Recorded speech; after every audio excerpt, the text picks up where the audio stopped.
Platanus acerifolia, 35 mètres de hauteur, 4,5 mètres de circonférence, vieux de 232 ans. Il y a quelques jours, ce platane a reçu le titre d'arbre remarquable de France. Une reconnaissance pour avoir poussé vaillamment au milieu du bitume avec peu d'eau et des racines continuellement écrasées.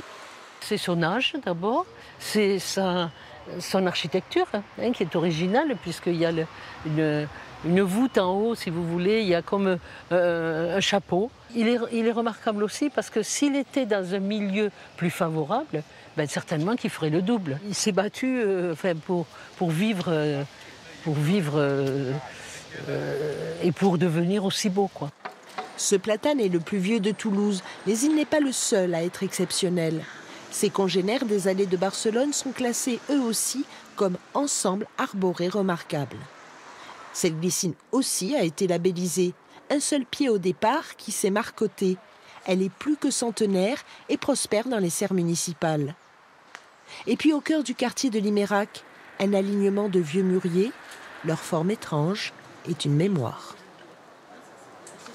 On est totalement dans l'arbre qui nous raconte une histoire, puisque ces arbres sont le témoin du passé.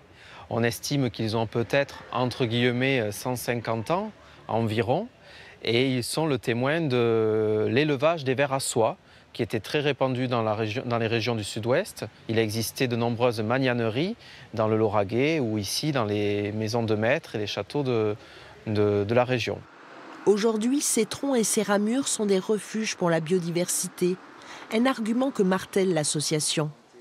Pour ces arbres, être labellisé, c'est être reconnu, mais aucune loi ne les protège définitivement.